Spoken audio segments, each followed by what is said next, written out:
अस्सलाम guys, so we are back in another video. इसमें हम जो है वो बात करेंगे इंसुलिन रिसेप्टर्स की। इससे पहले हम इंसुलिन की सिक्रीशन, सिंथेसिस और जो डिफरेंट फैक्टर्स हैं जो कि हमारे पास इंसुलिन को इफेक्ट कर रहे हैं वो देख चुके हैं। इंसुलिन के रिसेप्टर्स की अगर बात करें, सबसे पहले हम बात करते हैं जो इंसुलिन कौन कौन से सेल्स के ऊपर मेनली काम कर रहा है। तो मेनली हम कहते हैं हमारे पास एडिपोसाइट्स के ऊपर काम कर रहा होता है, मसल सेल्स के ऊपर काम कर रहा होता है और हमारे पास हेपेटोसाइट्स के ऊपर काम कर रहा होता है। और हम कहते हैं हमारे पास सेल साइटोप्लाज्म में भी काम कर सकता है, न्यूक्लियस में भी, और हमारे पास मेम्ब्रेन में भी कर सकता है। लेकिन क्योंकि हमारे पास हम कहते हैं हमारे पास इंसुलिन एक पेप्टाइड हार्मोन है, एक प्रोटीन है, पोलर है, तो हमारे पास जो रिसेप्टर्स होते हैं वो हमारे पास के सेल मेम्ब्रेन में प्रेजेंट होते हैं। अच्छा, अब हम देखते हैं हमारे पास जो इंसुलिन का रिसेप्टर होता है उसकी किस तरह की शेप होती है। तो ये हमारे पास जो है वो सारा क्या है, इंसुलिन का रिसेप्टर। अब जो इंसुलिन का रिसेप्टर होता है इसके पास हमारे पास दो जो है वो अल्फा चेन्स होती हैं और दो हमारे पास जो है वो बीटा चेन्स होती हैं। ठीक है, ये हमारे पास टेट्रामेरिक होता है, दो अल्फा दो बीटा चेन जो कि आपस में डाइसल्फाइड बॉन्ड के साथ जो है वो हमारे पास बाइंड हो रही होती है। अब हम देखेंगे कि किस तरीके से सारा फंक्शन परफॉर्म करेगा। इंसुलिन आएगा, हमारे पास बाइंड करेगा, ये बिलफर्ज हमारे पास समझ लो हेपेटोसाइट है या एडिपोसाइट कुछ भी है, फिलहाल से हम समझ लेते हैं कि हमारे पास ये हेपेटोसाइट है। ठीक है, तो इंसुलिन आया, वो अपने रिसेप्टर के साथ बाइंड करेगा अल्फ़ा के ऊपर। अल्फ़ा जो हमारे पास उसकी चेन होती है ये एक्स्ट्रा सेलुलर होती है कम्प्लीटली, जबकि बीटा थोड़ी एक्स्ट्रा सेलुलर भी है, ट्रांस मेम्ब्रेन भी है और इंट्रा सेलुलर भी है। ठीक है, अब हम कहते हैं हमारे पास जो है वो जैसे हमारे पास इंसुलिन इसके साथ बाइंड करेगा, बीटा चेन के अंदर हमारे पास जो है वो ट्रायोसिन काइनेज जैसी एक्टिविटी होती है। ठीक है, तो ट्रायोसिन काइनेज जैसी एक्टिविटी होगी तो वो हमारे पास क्या करेगा, ऑटो फॉस्फोराइलेशन करेगा। क्या करेगा हमारे पास, ऑटो फॉस्फोराइलेशन, यानी खुद ही अपने आप के ऊपर फॉस्फेट को ऐड कर लेगा। देखिए ये हम देख सकते हैं पिंक पिंक में बीटा चेन के अंदर ही फॉस्फेट क्या हुए, ऐड हुए हुए। जब इसकी ऑटो फॉस्फोराइलेशन होगी तो एक हमारे पास और सब्सटेंस उठ कर आएगा जिसको हम कहते हैं हमारे पास IRS।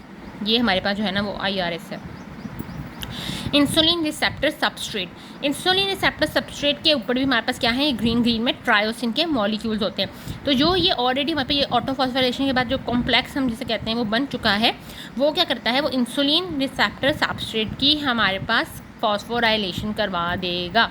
ठीक है, अब ये हमारे पास क्या करेगा, उसकी क्या रहेगा, फॉस्फोराइलेशन। जब भी उसकी फॉस्फोराइलेशन होगी तो उसकी जो है वो दो डोमेन्स जो हैं वो लाइक मूंछों की तरह बाहर आ जाएंगी। ठीक है, तो इसकी दो डोमेन्स बाहर आएंगी। अगर हम देखें तो ये पहले इस तरह से अंदर को थी, जब से ही उसकी फॉस्फोराइलेशन होगी तो ये हमारे पास क्या होंगी, इसकी डोमेन्स बाहर आ जाएंगी। एक हमारे पास जो डोमेन है उसको हम GERB2 कहेंगे और एक हमारे पास जो उसकी डोमेन होगी, ठीक है, लिपिड काइनेज को हम कह सकते हैं, या फॉस्फोराइडाइल इनोसिटोल 3 काइनेज। ठीक है, ये हमारे पास के साथ बाइंड करेगा। इसको हम जो है वो SS2 भी कह रहे होते हैं क्योंकि हमारे पास SS2 होमोलॉगी 2 जो डोमेन होती है उसके थ्रू हमारे पास जो है वो बाइंड करेगा। ठीक है, एक हमारे पास जो इसकी डोमेन होगी वो SS2 है, एक हमारे पास GERB2 है। SS2 को हम सर्क होमोलॉगी 2 भी कह रहे होते हैं। ठीक है, सर्क होमोलॉगी 2 और GERB2 हमारे पास एक। अभी फिलहाल हम जो GERB2 है उसको हमारे पास साइड पर रखेंगे और हमारे पास जो है वो SH2 उसको देखेंगे कि वो आगे किस तरह से काम करेगी।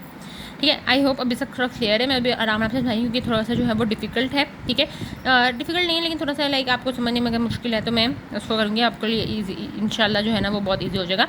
अभी हम दोबारा से अगर देखें तो एक सेल, उसके हमारे पास रिसेप्टर इंसुलिन का प्रेजेंट, इंसुलिन हमारे पास बाइंड करेगा, बीटा चेन इधर ट्रायोसिन काइनेज है, बीटा चेन अपनी ही खुद ऑटो फॉस्फोराइलेशन कर लेगा। जब उसकी ऑटो फॉस्फोराइलेशन होगी तो वो हमारे पास स्टिमुलेट करेगा इंसुलिन रिसेप्टर सबस्ट्रेट को। इंसुलिन सबस्ट्रेट की भी फॉस्फोराइलेशन होगी तो वो एक्टिव हो जाएगा और अपनी दो डोमेन्स निकालेगा। उस डोमेन GERB2 है और एक डोमेन SS2 है। अब SH2 जो डोमेन है उसके ऊपर हमारे पास आकर एक और मॉलिक्यूल लगेगा, उसको हम कहेंगे PI3K, फॉस्फोराइडाइल इनोसिटोल 3 काइनेज। ठीक है, ये हमारे पास जब ये इसके साथ लगेगा तो इसका क्या फंक्शन होगा कि जो हमारे पास सेल की मेम्ब्रेन के अंदर फॉस्फोलिपिड होते हैं जिसको हम PIP2 कहते हैं, ये उसको हमारे पास कन्वर्ट कर देगा PIP3 में, यानी उसके अंदर हमारे पास फॉस्फेट ऐड कर देगा। देखो दो ऑलरेडी फॉस्फेट थे, पिंक कलर में एक और फॉस्फेट ऐड हो गया और PIP3 बन गया। अब हम कहते हैं जो PI3 जो है वो बन गया है तो ये हमारे पास जो है वो जाके बाइंड करेगा हमारे पास PIP3 डिपेंडेंट काइनेज 1 पे, यानी फॉस्फोराइडाइल इनोसिटोल 3 फॉस्फेट डिपेंडेंट काइनेज 1 पे हमारे पास जब ये करेगा, उसकी हमारे पास जब ये उसके साथ करेगा तो उसके अंदर कुछ ना कुछ चेंजेस आएंगे। ठीक है, अंडरगो हमारे पास करेगा एलोस्ट्रिक चेंजेस आएंगे और वो हमारे पास फॉस्फोराइड कर देगा प्रोटीन काइनेज B को। ठीक है। प्रोटीन काइनेज बी को उसने हमारे पास क्या कर दिया, फॉस्फोराइलेट कर दिया PIP3 डिपेंडेंट काइनेज 1 ने, ठीक है। जब इसने हमारे पास जो है वो प्रोटीन काइनेज बी को हमारे पास फॉस्फोराइलेट किया, तो ये हमारे पास क्या करेगा, प्रोटीन काइनेज बी का काम ही हमारे पास क्या है, सिर्फ फॉस्फोराइलेशन। तो ये हमारे पास फॉस्फोराइलेट करेगा डिफरेंट हमारे पास मॉलिक्यूलर मोटर्स को, और हमारे पास कुछ हमारे पास जो सेल होते हैं पैटोसाइट्स वगैरह, उसमें हमारे पास वेसिकल प्रेजेंट होते हैं जिसके अंदर हमारे पास GLUT4 होते हैं। अब GLUT4 क्या है, ये हमारे पास ग्लूकोज के ट्रांसपोर्टर होते हैं और उसका हम टाइप 4 कह रहे हैं। लास्ट वीडियो में हमने इस तरह से GLUT2 देखा था, तो वो ही इस तरह के ही है लेकिन उसके डिफरेंट टाइप्स हैं। ये हमारे पास 4 है, तो ये उसको एक्सप्रेस करवाता है ताकि ये हमारे पास सेल के ऊपर एक्सप्रेस हो जाए, और हमारे पास जो डिफरेंट हमारे पास जो क्या कहते हैं, हमारे पास जो ग्लूकोज है ना सारा का सारा, वो हमारे पास क्या आ जाए, सर्कुलेशन से ब्लड में आ जाए, ठीक है। तो ये इसके अलावा हम कहते हैं डिफरेंट हमारे पास जो एंजाइम है उनकी भी हमारे पास ये जो है वो फॉस्फोराइलेशन कराता है ताकि हमारे पास एनाबॉलिज्म जो है वो बढ़े और कैटाबॉलिज्म जो है वो कम हो। ये हम कहते हैं जो GLUT4 होते हैं मेनली एडिपोज या स्ट्रिएटेड टिश्यूज़ के ऊपर हमारे पास प्रेजेंट होते हैं।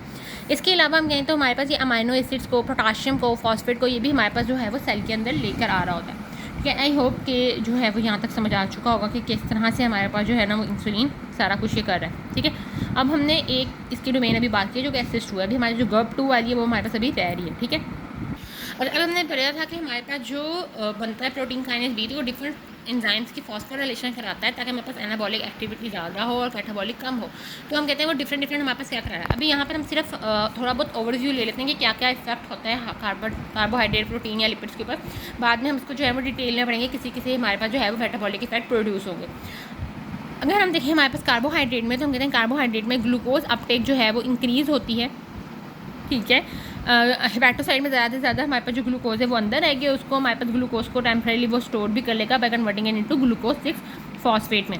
जब हमारे पास ग्लूकोज ज़्यादा हमारे पास हेपेटोसाइट्स में और एडिपोज टिश्यू या मसल्स में आएगी, तो ज़्यादा हमारे पास ग्लाइकोलिसिस होगी, ठीक है। और ग्लाइकोजिनेसिस भी हमारे पास क्या हो जाएगी, कम हो जाएगी, यानी ज़्यादा ग्लाइकोजिन जो है वो हमारे पास बनने लग जाएगी। प्रोटीन में अगर हम बात करें तो हम कहते हैं हमारे पास ज़्यादा प्रोटीन की सेंसिस भी होगी लिवर या मसल्स के अंदर। लिपिड्स में हम कहते हैं हमारे पास लिपोजेनेसिस यानी ज़्यादा फैट्स भी हमारे पास बनेगी। कैटाबॉलिक एक्टिविटी में बात करें तो हम कहते हैं हमारे पास कार्बोहाइड्रेट में ग्लाइकोजिनोलाइसिस यानी ग्लाइकोजिन की ब्रेकडाउन को कम करेगा, और ग्लूकोनियोजेनेसिस को भी कम करेगा, यानी लिपिड्स और प्रोटीन की breakdown to make the glucose, उसको भी क्या कर रहा है, कम कर रहा है। प्रोटीन का भी ओवरऑल कैटाबॉलिज्म कम करेगा, और लिपिड में भी लिपोलाइसिस भी कम करेगा और कीटोजिनेसिस भी कम होगी। लिपोलाइसिस हमारे पास जब कम हो जाएगी तो कैटोजिन जो कीटोन बॉडीज़ हैं वो नहीं बन पाएंगे और कीटोजिनेसिस हमारे पास कम हो जाएगी, ठीक है। अब इसमें हमारे पास ये होता है कि ये प्रोटीन काइनेज भी होते हैं, जो डिफरेंट जो एंजाइम्स इसमें इन्वॉल्व होते हैं वो इसको एक्टिवेट क्या इनहिबिट कर देते हैं, जिसकी वजह से सारे जो प्रोसेस हैं वो हमारे पास कम या ज़्यादा हो रहे हैं, ठीक है। हम कहते हैं अगर हम बात करें, जैसे हमने ग्लाइकोजिनेसिस की अगर हम बात करें, ये ग्लाइकोजिनेसिस में ग्लूकोज बिल्कुल ग्लाइकोजिन में कन्वर्ट होता है in the presence of glycogen synthase.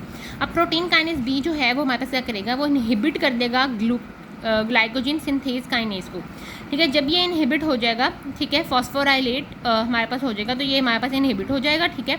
अब ये हमारे पास क्या हो जाएगा, इसको स्टिमुलेट करेगा ग्लाइकोजिन सिंथेज को, ठीक है। अब जब ग्लाइकोजिन सिंथेज को ये हमारे पास जो है वो स्टिमुलेट करेगा, तो ये हमारे पास क्या करेगा, ग्लाइकोजिनेसिस को इंक्रीज़ कर देगा और हमारे पास ज़्यादा ग्लाइकोजिन जो है वो हमारे पास बनेगी, ठीक है। अब हम कहते हैं कि हमारे पास जब भी हमारे पास इंसुलिन इफेक्ट प्रोड्यूस करी होती है ना, तो सबसे पहले लाइक उसने हमारे पास ज़्यादा अपटेक इंक्रीज़ कर दिया, अमाइनो एसिड्स वगैरह का अपटेक इंक्रीज़ कर दिया ताकि ज़्यादा प्रोटीन वगैरह बन सके।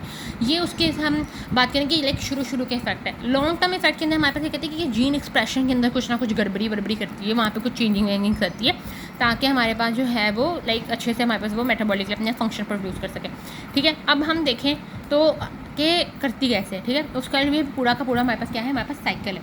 अब हमें याद है कि हमने ये जो नेक्स्ट वाली जो है ना, वो हम जो है वो नेक्स्ट वीडियो में देखेंगे कि उसकी जो दूसरी डोमेन है वो किस तरह से हमारे पास जो है वो काम करेगी।